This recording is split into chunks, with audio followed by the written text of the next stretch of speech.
Hai sahabat Power, ketemu lagi bersama saya Roy Adiputra, CEO dari DPS Power Genset. Hari ini saya akan membahas 5 kendala orang mau memiliki genset. Ya, karena saya banyak sekali menemui orang-orang yang nggak paham tentang genset itu sendiri. Ya, kalau Anda mau terus mengikuti dan tahu jawabannya, jangan lupa follow dan subscribe YouTube channel kami.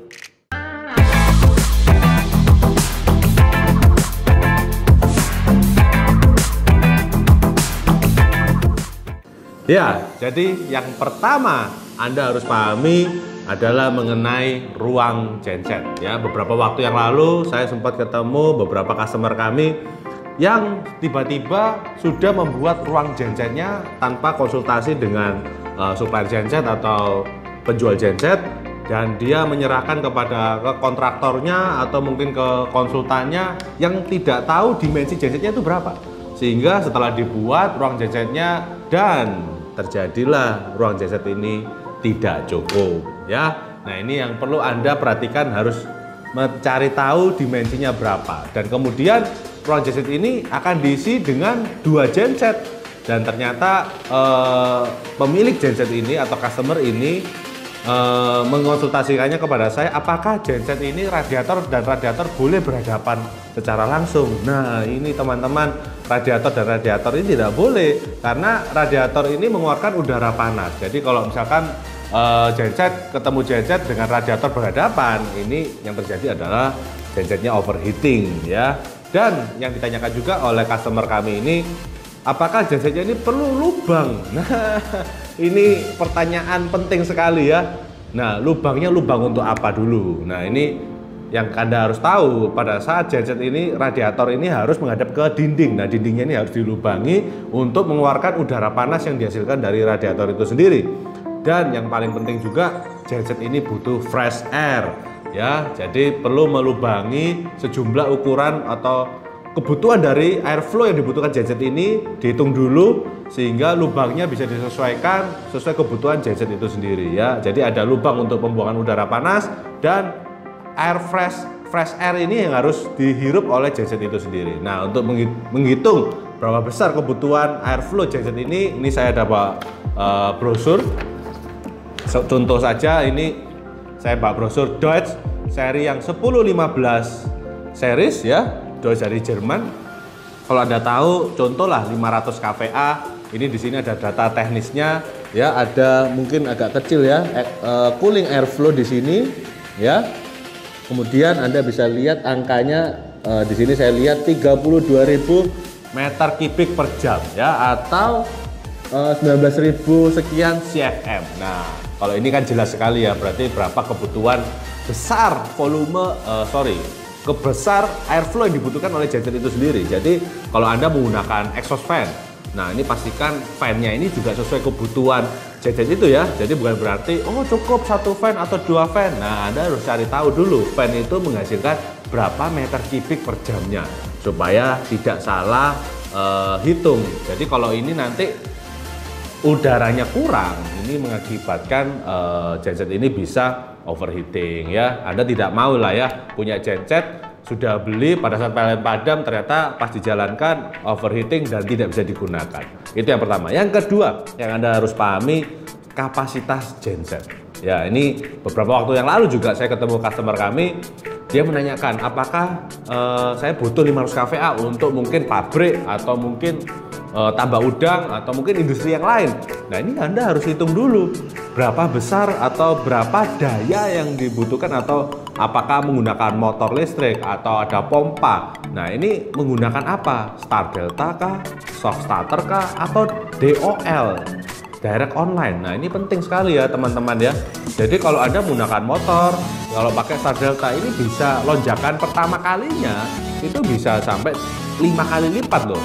Ya, jadi kalau misalkan Anda punya 100 HP, ya, ini bisa awal mulanya untuk start per second ini bisa 500 HP. Jadi perlu pahami apakah nanti beban-beban ini bisa bergantian nyalanya atau harus bersamaan. Nah, ini kan juga kita bisa hitungkan, ya. Biasanya kita kalau ketemu customer ini kasih datanya ke kami, kita akan coba bantu hitungkan supaya daya yang dibutuhkan ini bisa sesuai kebutuhan, karena banyak sekali orang memiliki genset ini sudah terlanjur beli, terlanjur memiliki genset, ternyata over kapasitas ya. Jadi kan Anda jadi kelebihan biaya gitu yang seharusnya mungkin cukup 300 kVA atau 400 kVA, ternyata Anda membelinya dengan 500 kVA. Nah, ini Anda harus pahami. Jadi supaya tidak salah beli, tidak terlalu kecil dan tidak terlalu besar, tapi pas sesuai kebutuhan Anda, ya. Dan kemudian yang kendala orang yang lain yang ketiga, manual book. Ya, ini penting sekali ya. Banyak orang kalau mungkin beli HP ada manual book tidak pernah dibaca ya. Anda beli kendaraan roda 4 juga ada manual booknya juga tidak pernah dibaca. Tapi kalau genset, teman-teman ya, Anda harus perhatikan manual booknya. Kenapa? Karena di situ ada tertulis jenis oli yang digunakan atau yang bisa digunakan oleh genset itu.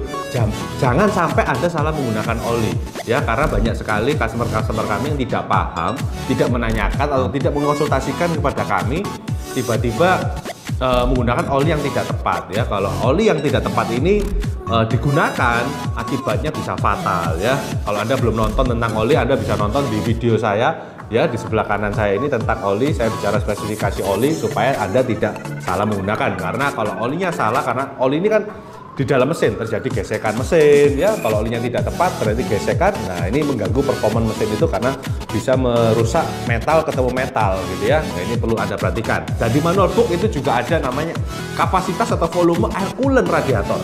Nah, banyak orang sangat menyepelekan, karena apakah air coolant ini butuh 1 liter atau 2 liter di dalam radiator ini Anda perlu pahami. Karena sebetulnya kalau memang bisa diisi air coolant supply juga lebih baik ya, karena air coolant ini mencegah supaya tidak terjadi korosif atau karatan ya di dalam radiator ini, karena diisi air. Dan pastikan jangan diisi air sumur radiatornya ya, pastikan Anda mungkin air isi ulang atau air mineral, jadi dicampur dengan air coolant supaya radiator Anda bisa digunakan dengan baik ya. Nah, ini penting sekali, Anda perlu baca manual book. Karena yang keempat kendalanya, sudah tahukah Anda mengenai garansi genset? Nah, ini kalau Anda tidak membacanya manual book ini dengan baik, fatal akibatnya terhadap garansi yang diberikan. Nah, kalau Anda tahu ini kan genset ini ada engine, ada generator. Ini garansinya berbeda gitu ya. Yang garansi engine seperti apa, garansi generator seperti apa. Yang Anda tahu sebetulnya kan hanya 1 jam atau 1 tahun atau 2000 jam ya garansi yang diberikan kepada supplier genset ini kan umumnya kan 1 tahun atau 2000 jam. Mana yang tercapai dahulu? Pertanyaannya, garansinya apa yang diberikan kepada Anda? Nah, ini Anda perlu tahu, karena sebetulnya kan elektronik itu tidak digaransi oleh pabrik engine ya, termasuk generator. Jadi kalau ada modul deep sea, ada MCB, itu sebenarnya tidak digaransi. Anda bisa cek kartu garansinya di supplier yang lain gitu ya. Tapi saya punya akal bagaimana supaya elektronik ini bisa tetap digaransi. Nah, Anda kalau pengen tahu lebih lanjut, Anda bisa hubungi kami ya, supaya nanti tim kami bisa membantu menjelaskan garansinya seperti apa, dan Anda tidak sampai salah beli ya. Ini bisa hubungi di bawah ini ya kontaknya ya. Nah, yang terakhir ini yang Anda perlu pahami adalah tidak tahunya cara mengoperasikan genset ya. Ini terjadi sering sekali, banyak pemilik genset, mungkin Anda punya rumah tinggal ya, tidak ada teknisi, Anda harus mengoperasikan genset sendiri, atau mungkin Anda punya restoran, ternyata yang digunakan untuk apa, orang yang untuk menyalakan genset ini mungkin security atau mungkin koki Anda. Nah, ini kan kesulitan-kesulitan yang biasanya dihadapi oleh pemilik genset.